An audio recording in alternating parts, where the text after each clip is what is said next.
Welcome back, wonderful listeners. I hope you're all having a peaceful day. Grab a comfy seat because today we're diving into a relationship drama that's all too real. Imagine sharing your happiest news only for it to ignite a toxic mother-in-law firestorm. Was it a crazy MIL story or a classic case of husband-mom drama? Let's unravel this family betrayal podcast story. So, picture this: a couple, absolutely thrilled, decides to share their pregnancy news. This should be a moment of pure joy, right? A time for hugs, congratulations, and maybe even a little happy cry. But for our storyteller, the moment they told their partner's mum, it went sideways. Fast. Instead of excitement, the immediate reaction was, and I quote, "What? You didn't tell me you were trying? And was this planned? Why didn't I know sooner? I feel so out of the loop." Can you believe that? The focus immediately shifted from their happy news to her perceived exclusion. This isn't just a slight misunderstanding, it's a classic sign of a narcissistic mother-in-law, someone who consistently makes everything about themselves, and it only got worse. When she found out the other side of the family knew a week earlier, she absolutely lost it, exclaiming, "So, I'm the last to know." This isn't just about feeling left out. It's about a deep-seated need for control and being at the absolute center of her son's life. This kind of toxic family dynamic creates immense pressure on a new family trying to form. Then came the audacity. She actually had the nerve to ask, "You're not going to make us get vaccinated, are you?" Think about that for a second. In the midst of what should be a celebration, her primary concern isn't the health of the new baby or the well-being of the parents, but her own personal preferences. This just screams of boundary-pushing behavior. The partner, bless his heart, stepped in and set a very reasonable boundary. No visitors until the baby has built up some immunity, probably a few weeks. A perfectly normal and responsible decision for any new parents, ensuring the health and safety of their newborn. But how did the mother-in-law react? "So, I don't even get to see my grandchild. Are you kidding?" It's almost unbelievable, isn't it? How do people like this exist? This isn't just a simple disagreement. It's a full-blown wife versus mother-in-law story, where the mother-in-law's overwhelming need for control trumps everything else. Our storyteller shared that her partner is this woman's only son, and she's incredibly controlling and overbearing, wanting to know everything about his life daily. He's 31, by the way. It's definitely time for her to cut the cord. This whole situation leaves our storyteller incredibly worried how much worse the crazy Miles stories will get once the baby actually arrives. And honestly, who wouldn't be? When boundaries are consistently trampled upon and every joyous occasion becomes a personal slight, it can feel like a constant battle. This is a real-life story time with twist, the twist being the sheer audacity and self-centeredness of the mother-in-law. So, this brings us to a crucial question for all of you out there listening. How would you navigate a situation like this? What advice would you offer to someone dealing with such an overbearing, seemingly justnomil podcast-worthy mother-in-law? We'd love to hear your thoughts and experiences in the comments below. Let's discuss. Let's pick up right where we left off, delving deeper into the emotional fallout of such a dramatic announcement. Our storyteller is now facing not just the excitement of pregnancy, but also the gnawing anxiety of what's to come with this truly toxic mother-in-law. The initial joy has been overshadowed by a sense of dread, and that's a heavy burden for any expectant parent to carry. Think about it from her perspective. A new chapter is beginning, a new life is on the way, and instead of support and love, there's this immediate, intense relationship drama. It highlights a pervasive issue in many families where a parent, especially one with a strong attachment to an only child, struggles to accept their son's autonomy, particularly when a new family unit is forming. This isn't just about a one-off outburst. It's indicative of a long-standing pattern of a narcissistic mother-in-law trying to maintain control over every aspect of her son's life, even at 31 years old. The partner, her son, is now caught in the middle of this classic husband-mom drama. It's commendable that he stepped up to set boundaries regarding the baby's health. But the mother's reaction shows just how deeply entrenched her possessiveness is. Her outrage about not seeing the grandchild immediately speaks volumes. It's not about the baby's well-being, it's about her perceived right to access and control. This kind of family betrayal podcast scenario often leaves the partner feeling torn, navigating a loyalty conflict between their parent and their spouse. It's a delicate balance, and often the partner has to consciously cut the cord with their overbearing parent for the health of their own marriage and new family. What makes these crazy MIL stories so difficult is the constant emotional manipulation. The "why wasn't I told" and "I'm the last to know" are not genuine expressions of hurt. They're guilt trips designed to make the couple feel bad and to re-establish the mother-in-law's perceived importance. It's a subtle form of toxic family control, often disguised as love or concern. And the vaccine comment? That's not just a difference in opinion, it's a direct challenge to the parent's authority and their right to make decisions for their child's health. It sets a concerning precedent for future disagreements. Our storyteller's worry about how much worse things will get is completely valid. A new baby brings immense change and often intensifies existing family dynamics. An overbearing grandmother could potentially undermine parenting decisions, demand excessive access. We often hear crazy MIL stories, but what makes this one particularly challenging is the sheer entitlement expressed. The "so I don't even get to see my grandchild" outburst demonstrates a complete lack of empathy for the new parent's wishes and the baby's needs. It's a classic example of emotional blackmail designed to make the couple feel guilty and concede to her demands. This kind of manipulation is a hallmark of toxic family dynamics and can chip away at a couple's emotional well-being over time. Consider the ongoing impact. If this behavior isn't managed effectively, every milestone, first visit home, first birthday, even pediatrician appointments, could become a point of contention.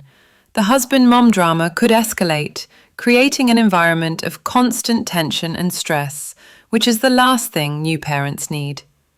This isn't just about winning an argument, it's about safeguarding the mental health of the parents and creating a peaceful, nurturing environment for the baby. This is where proactive measures come into play. The couple might need to have frank, open discussions about their expectations and boundaries, not just with the mother-in-law, but with each other. They might even consider strategies like communicating as a united front, limiting the information they share, or even implementing timeouts from visits if boundaries are repeatedly crossed. These aren't easy conversations, but they are essential for the long-term health of their family. This truly is a compelling story time with twist, forcing us to confront the deeper layers of family loyalty, personal autonomy, and the courage it takes to protect your own happiness. So, as this couple prepares for their baby, what concrete steps do you believe they should take to reinforce these boundaries and prevent future wife versus mother-in-law stories from overshadowing their joy? How can they ensure that their focus remains on their new child, rather than on constant conflict? Your insights are invaluable, so please share your thoughts on how to navigate such complex true revenge stories of emotional manipulation in family life. Moving forward, let's consider the crucial psychological impact this kind of toxic mother-in-law behavior can have on the expectant mother and the developing family unit.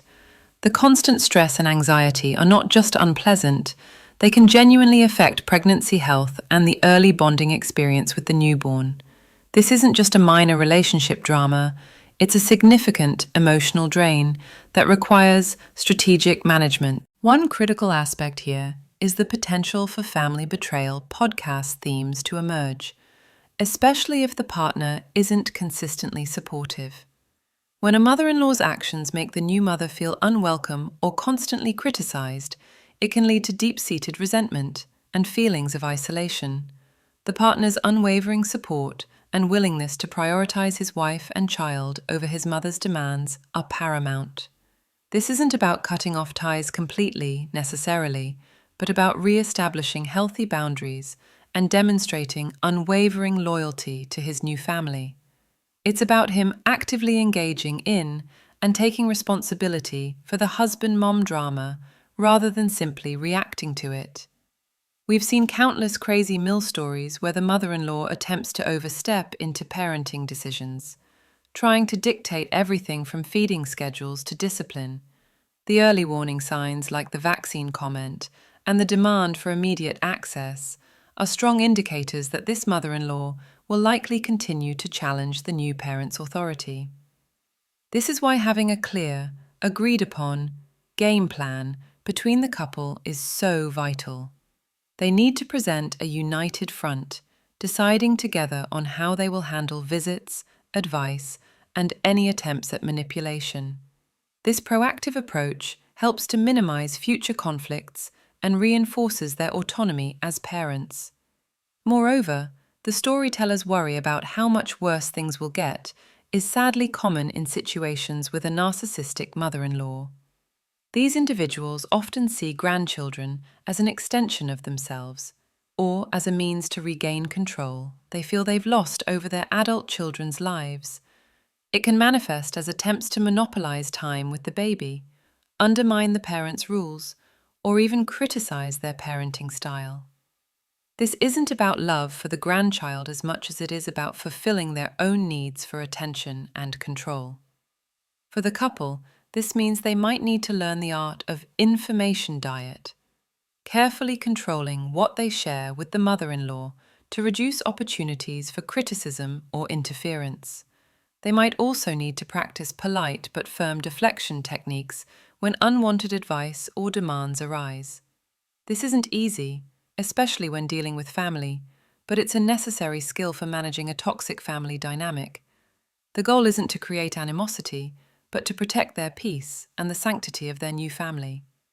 This journey often becomes a story time with twist, where the joy of parenthood comes with the unexpected challenge of managing difficult family relationships. So, how do you believe this couple can effectively communicate their boundaries without completely severing ties, especially given the mother-in-law's emotional reactions? What long-term strategies can they implement to maintain their parental authority and create a harmonious environment for their baby, free from constant wife versus mother-in-law stories? Your insights on navigating such delicate situations, perhaps even drawing from true revenge stories of reclaiming one's peace, are welcome. And finally, as we wrap up this heartfelt discussion, let's consider the ultimate goal for this new family: creating a sanctuary for their baby, free from the kind of intense relationship drama we've explored today. This isn't just about dealing with a toxic mother-in-law in the moment.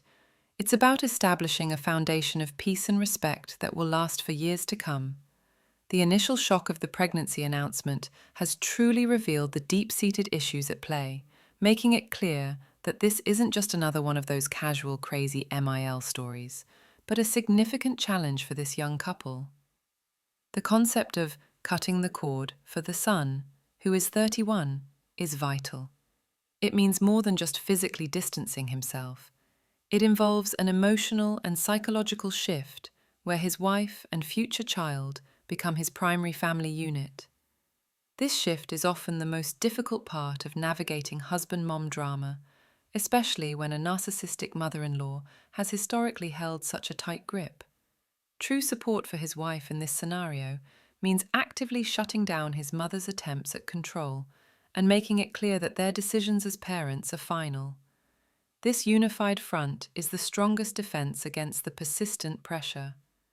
What often emerges from these kinds of situations is the need for the couple to foster a strong sense of us versus the problem. It's not the wife versus the mother-in-law, it's the couple as a team, facing an external challenge together. This solidarity is key to preventing the toxic family dynamics from eroding their marriage. If the mother-in-law's behavior leads to feelings of family betrayal, it needs to be addressed head-on by the partner. His validation of his wife's feelings and his clear stance on protecting their new family will be instrumental in building trust and resilience. Ultimately, the focus must shift from reacting to the mother-in-law's demands to proactively building the family life they envision. This might involve setting up communication protocols that limit direct exposure to the mother-in-law's negative reactions, such as channeling all information through the partner or even using text messages for key updates to control the flow and tone. It's about establishing clear, non-negotiable boundaries regarding everything from unannounced visits to unsolicited advice, always with the baby's well-being and the parent's peace of mind as the top priority. This is a journey of empowerment, transforming a difficult situation into a storytime with twist where the couple finds their strength. The long-term impact of consistent boundaries can be profound. While it may initially lead to more emotional outbursts from the mother-in-law, in time, it can lead to a grudging acceptance of the new dynamic, or at least a significant reduction in direct conflict.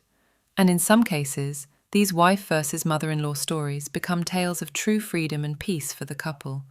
It's about choosing their peace, their sanity, and their new family's well-being above trying to appease someone who may never be truly satisfied.